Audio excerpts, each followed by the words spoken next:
بسم اللہ الرحمن الرحیم۔ شروع کرتا ہوں اللہ کے نام سے جو بڑا مہربان نہایت رحم کرنے والا ہے۔ انسان پر جتنا اثر دوسروں کی سوچ کا ہوتا ہے اتنا کتاب کا بھی نہیں ہوتا۔ جب آدمی منفی سوچ رکھنے والے کے ساتھ اٹھتا بیٹھتا ہے تو وہ اپنی صفات کھو بیٹھتا ہے۔ اس لیے ایسے لوگوں کے ساتھ اس میں بیٹھیں جو کہ آگے بڑھنے والے ہوں۔ سب کچھ ہونا زندگی نہیں ہوتا، جتنا ہو اس میں پوری طرح سے خوش رہنا زندگی ہوتا ہے۔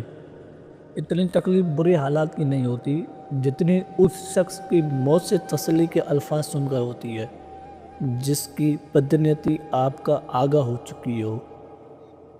بھروسہ ایک ایسا عمل ہے، ایک ایسا احساس ہے جو اگر ہو جائے تو سب بہترین اور اگر ٹوٹ جائے تو سب بہترین افسوس کرتے ہیں۔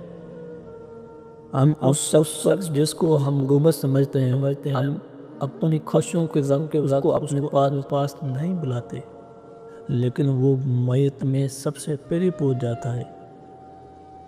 تھوڑی بہت کمی بھی ضروری ہے، انسان ہو تو انسان لگنا بھی ضروری ہے۔ ہم لوگ وہ ہیں جو سوچ اور نظریات بدلنا چاہتے ہیں، لیکن دوسروں کی بھی امیروں سے نہ ڈرو بلکہ غریبوں کی آہ سے ڈرو، اس لیے کہ امیر اگر بھاگے گا تو وہ حاکم کے دروازے پر جائے گا، اور اگر غریب نے آہ بھر لی تو وہ اللہ کے دروازے کو کھٹکھٹائے گا۔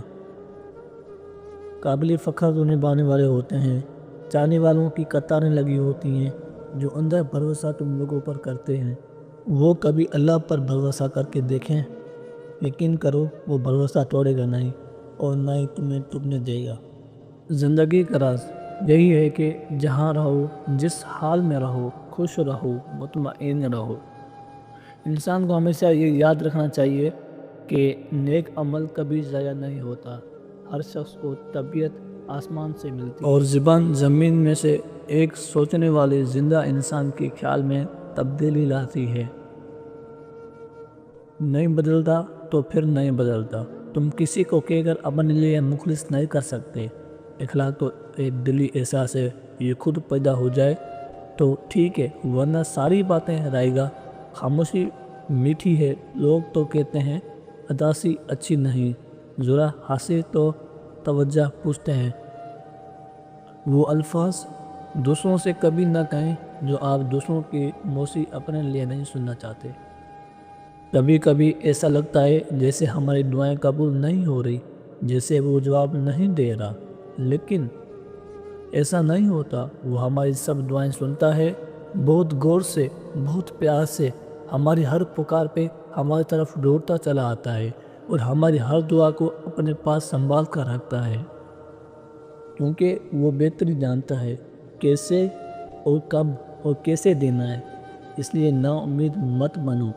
اللہ کے سامنے بہایا گیا ہر آنسو، اور اللہ کو تمہارے ہر آنسو سے محبت ہے، پھر وہ آنسو صبر کرتے ہوئے بہایا گیا ہو یا پھر مایوسی اور ناراضگی سے بہایا گیا ہو، کیونکہ اللہ ہر آنسو کے پیچھے چھپی کہانی کو جانتا ہے، اور اس سے یہی کافی ہے کہ تم نے پھر بھی اس سے مانگا، پھر وہ غصہ نہیں کرتا، عطا کر دیتا ہے۔ جو کسی سے فائدہ اٹھانے کو اپنی قابلیت سمجھتا ہے وہ بہت جلد خود بے فائدہ ہو جاتا ہے۔ اندھے کو جب نظر مل جاتی ہے تو سب سے پہلے وہ اس چھڑی کو پھینکتا ہے جو اس کا سہارا بنی ہوتی ہے۔ یقین کی پھٹکی اور اخلاق کا حسن جس انسان میں ہو وہ ایک ہی طاقت میں اخلاق اور مخلوق دونوں کا محب بن جاتا ہے۔ کوئی ایک چہرہ باقی چہروں سے الگ اور نمایاں نظر آنا شروع ہو جائے تو سمجھو کہ محبت کا ٹھہراؤ اسے بھاگتے زندگی میں از کم اتنا ٹھہراؤ ضروری پیدا کریں کہ آپ سکون سے نماز پڑھ لیں۔ ہمارے معاشرے میں نفرت کو اولاد کی طرح پالا جاتا ہے اور محبت کو یتیموں کی طرح۔ تصویر اور تصور ہمیشہ خوبصورت ہوتے ہیں، مگر حقیقت چونکا دیتی ہے۔ اس سے شخصیت دینا بہت مشکل ہے جو کبھی بھی حوصلہ نہ ہارے۔ جب آپ کے ننگے پاؤں ہو اور اللہ تعالیٰ آپ کو جوتوں سے نوازے تو اپنے چال تبدیل نہ کریں۔ اگر محبت کے 100 ٹکڑے کیے جائیں تو 99 حصے کے حقدار ماں باپ ہوتے ہیں۔ پیسہ حیثیت بدل سکتا ہے، اوقات نہیں۔ زیادہ سمجھدار اور زیادہ بیوقوف میں کوئی فرق نہیں ہوتا، کیونکہ دونوں کسی کی نہیں سنتے۔ جب دل میں میل، طبیعت میں ضد اور لفظوں میں مقابلہ ہو جائے تو تینوں جیت جاتے ہیں، بس رشتے ہار جاتے ہیں۔ جس نے سکھ میں شکر ادا کیا، اس نے دکھ میں رب کو بہت قریب پایا۔ جتنے مرضی کتابیں پڑھ لی، زندگی کا فلسفہ اس وقت سمجھ نہیں آتا جب تک حالات و واقعات خود پر نہ بیٹھ جائیں۔ جعلی مذکرات سے انسان کو تھکا دیتی ہے۔ عورت جوانی میں بیوی بالغہ رہنے پر زور دیتی ہے اور بڑھاپے میں ساس بن کر اکٹھی رہنے پر دلیل دیتی ہے۔ ڈوبی ہو کے ہم نے بٹھایا تھا اور پھر کشتی کا بوجھ کہہ کر اتارا گیا ہمیں۔ خود انسان بچوں کی طبیعت کا مالک ہوتا ہے۔ آپ ان سے چاہے جتنی مرضی نیکی کر لیں، آخر کار وہ ڈنگ ہی مارے گی، اور یہی فطرت ہے ان کی۔ میں موت اور اگلی جہان میں جانے سے نہیں ڈرتا، لیکن وہاں اس دنیا والوں کے ساتھ دوبارہ ملنے سے ڈرتا ہوں۔ خودداری کے ساتھ اپنی زندگی بازاروں اور نفس زخمی ہو جائے تو روح بے جان ہو جاتی ہے، اور انسان کی زندگی بدترین وقتوں میں ہے۔ سب سے برا وقت جوانی کی غربت ہے۔ جوان کے خون ہٹاؤں بھیڑ میں نکلے، یا جتنے لوگ یہاں پارسا بنے ہوئے ہیں۔ نظریاتی انسان کبھی غدار نہیں ہوتے، اور دولت کے شوقین کبھی وفادار نہیں ہوتے۔ یہ زندگی صرف تب تک ہلکی ہے جب تک ساری بوجھ ماں باپ نے اٹھائے ہوئے ہو۔ دوستی ایک ایسا سفر ہے جو ملتا چلنے والوں کے لیے خوشیاں مناتا ہے۔ اگر ہم لوگوں سے وہ سوال پوچھنا چھوڑ دیں جو اللہ نے پوچھنا ہے کہ دنیا رہنے کے قابل ہو جائے، گھٹنوں پر بیٹھ کر غلامی کرنے سے بہتر ہے میں کھڑا رہ کر موت کو گلے لگا لوں۔ عورت میں ایک خاص صلاحیت ہے، وہ حالات کے مطابق اپنے والدین کا بیٹا بھی بن سکتے ہیں اور اپنے اولاد کا باپ بن جانے۔ کبھی بھی کسی کے گھر جا کر دستک نہیں دیتی، راستوں پر چلنے صحیح راستے نکل آتے ہیں۔ 3 خوبیاں انسان کو باکمال بنا دیتی ہے: ٹھنڈا دماغ، میٹھی زبان، نرمی نیت۔ کتنی بھی اچھی ہو دنیا تم کو تمہارے دکھاؤ سے جانتی ہے، دکھاؤ کتنا بھی اچھا ہو اللہ تم کو تمہاری نیت سے جانتا ہے۔ لوگ بدلتے نہیں، بس اکثر رات زندگی میں آپ سے بہتر کوئی آ جاتا ہے۔ تاریکیوں پر 1000 بار لعنت بھیجنے سے بہتر ہے ایک شمع کو روشن کر دیا جائے۔ نیند اور موت میں کوئی فرق نہیں۔ کسی نے کیا خوب جواب دیا ہے، نیند آدھی موت ہے اور موت مکمل نیند ہے۔ جن کو اس طرح سے نہ دیکھو کہ تم نے کیا پایا ہے، بلکہ یہ سوچو کہ آج تم نے کیا بویا ہے۔ اگر تنقید کرنی ہو تو نرم لہجے میں کرو، کیونکہ نرم لہجہ ضمیر جگاتا ہے، جبکہ سخت لہجہ انا کو جگاتا ہے۔ رشتے کی قدر کیجیے، ایسا نہ ہو کہ کوئی احساس کرواتے کرواتے تھک جائے۔ مرد اپنی بیوی اور اپنے خاندان کے درمیان پل کا کام کرتا ہے۔ اگر پل کمزور ہو تو سارے رشتے کمزور ہو جاتے ہیں۔ لوگ آپ کو تب نہیں ملیں گے جب آپ اکیلے ہوں گے، بلکہ تب ملیں گے جب وہ خود اکیلے ہوں گے۔ بس اللہ کسی کو اکیلا نہ کرے۔ جس طرح سے آگ کہنے سے منہ نہیں جلتا، بلکہ اس طرح سے اچھے کو برا نہیں کہنے سے وہ برا نہیں ہوتا۔ لہٰذا گمان اچھا رکھیں، ایمان مضبوط ہو جائے گا۔ وہ مسافر جس کو گاڑی نہیں ملے وہ خود کو بدقسمت سمجھتا ہے، اور وہ جس کو گاڑی کا حادثہ ہوتا ہے وہی مسافر خود کو خوش قسمت سمجھتا ہے۔ سب سے زیادہ خوش قسمت انسان وہی ہے جو خود کو خدا کی مرضی کے حوالے کر دے۔ زندگی کا ہر امتحان ہر محنت اور ہر لگن سے پاس نہیں کر سکتے۔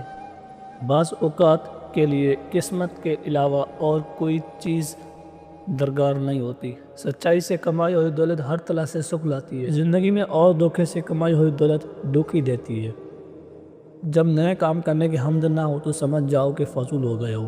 ایک غلطی آپ کا تجربہ بڑھا دیتی ہے، اور تجربہ زندگی میں مزید غلطیاں کم کر دیتا ہے۔ رات چاہے جتنی اندھیری ہو، سوچ کے طلوع ہوتے ہی ختم ہو جاتی ہے۔ اگر برائی چھوڑنے سے زیادہ اچھائی کو اپنانے پر دھیان دو، کیونکہ من میں اچھائی آ جائے تو برائی خود بخود چلی جاتی ہے۔ اگر انسان اپنے سے عمر کو دیکھ کر شکوہ کرنے کی وجہ سے اپنے سے غریب کو دیکھ کر شکر کرنے لگ جائے تو اس کی پریشانی حل ہو جائے گی۔ اگر لوگ آپ کو پیار اور عزت دیتے ہیں تو زیادہ حیران ہونے کی ضرورت نہیں، کیونکہ وہ تمہاری اخلاق کا تحفہ ہے۔ سب سے بری چیز انا ہوتی ہے، یہ تعلقات ہری حرف پر جاتی ہے۔ اندر سے لوگ بہت زہریلے ہیں۔ اگر کھوٹے سکے سے کچھ خریدنا ناممکن ہے تو نیتوں میں کھوٹ رکھ کر فلاح پانا بھی ناممکن ہے۔ تو لگ جائے گا اس لیے اچھی اعمال کی تعداد نہیں بلکہ ان کی معیار پر دھیان دیں۔ پھول کی زندگی کی مختصر ہے مگر خوبصورت ہے، جو ہمیں پیغام دیتی ہے کہ اچھا جیو، خواہ کے کم جیو۔ ہم بھی ایک وقت دو دل نہیں رکھ سکتے، ہمشیار دل اور مومن کا دل ایک سینے میں ہے، ایک ساتھ نہیں رہ سکتا۔ بعض باتیں ہم سمجھ کر بھی ناسمجھ بن جاتے ہیں، صرف اس لیے کہ سامنے والے کا بھرم نہ ٹوٹے، صرف اس لیے کہ رشتوں میں کوئی درار نہ آئے، اور شاید یہ نہ سمجھے سب سے بڑی سمجھ کی بات ہو۔ جو لوگ مخلص ہوتے ہیں، یہ بڑی کنی چینی ہوتی ہے، یہ بڑی نصیب سے ملتی ہے، یہ آپ کو خوشی میں مسکراتی ہے اور آپ کی غمی میں آپ کا ساتھ چھوڑتی ہے۔ ان کی قدر کریں۔ حادثوں کا مقصد انسان کو مضبوط بنانا ہوتا ہے، نہ یہ کہ وہ مسکرانا بھی بھول جائیں گے۔ کبھی کبھی انسان کو مسکرا لینا چاہیے، پھر نہ مسکراہٹ اجنبی ہونا چاہیے، اور اس اجنبی اور شناسائی کے کھیل میں انسان خود کو کھو دیتا ہے۔ خاموشی اور کنارہ کشی ناممکن نہیں، مشکل ضروری ہے۔ جب انسان ان کو اختیار کرنے میں کامیاب ہوتا ہے تو ہر طرح سے دنیاوی فندوں سے آزاد ہو جاتا ہے۔ ہم سب کے ساتھ دیکھنے کو بہت سے لوگوں کی بھیٹ ہوتی ہے، لیکن وہ سچا دوست جو آپ کی فکر، آپ سے محبت کرنے والا ہو، وہ بہت انمول ہوتا ہے، کیونکہ دل کے رشتے قسمت سے بنتے ہیں۔ ان کی قدر کریں، کہیں آپ کی غفلت، آپ کا نظر انداز کرنا آپ کو تنہا نہ کر دے۔ مصیبت میں خاموشی کے ساتھ اللہ کی رضا پر راضی ہو کر جو کچھ موجود ہے اس پر شکر اور اس کے آگے اچھی امید رکھنا صحیح مومن میں صبر ہے۔ مصیبت میں صبر اور نماز دو کنجیاں ہیں جو آپ کو اللہ تعالیٰ کا ساتھ دلواتی ہیں، ان کے بغیر یہ ساتھ نہیں ملتا۔ اس لیے کوئی مصیبت آئے تو نماز میں زیادہ توجہ اور لگن ہونی چاہیے۔ دل نہ راضی رہے تب بھی دعا کے ساتھ ہاتھ اٹھا لیا کرو، کیونکہ امید باقی نہ رہے تب بھی اس سے معقول جرات سے دل نکال، اور نہ امید سے یوں امید نکالے گا کہ تم حیران رہ جاؤ گے۔ جس طرح سے ایک ماں بچے کے پیدائش کے دوران تکلیف سے دو چار ہوتی ہے، اس طرح سے ایک نئی شخصیت کو جنم دینے کے لیے تکلیف اٹھانی پڑتی ہے۔ جس طرح سے وہ روشنی پکڑنے کے لیے شدید کرنی اور حد برداشت کرنی پڑتی ہے، اس طرح سے محبت بھی دکھ اور صدمہ کے بغیر تکمیل کو نہیں پہنچ سکتی۔ ناظرین، امید ہے کہ آپ کو یہ والی باتیں بہت اچھی لگی ہوں گی۔ اسی والی باتوں کو سننے کے لیے ہمارے چینل کو سبسکرائب لازم کر دیجیے گا۔ ٹھیک ہے، تو پھر ملتے ہیں کسی نیکسٹ ویڈیو میں، تب تک کے لیے اللہ حافظ۔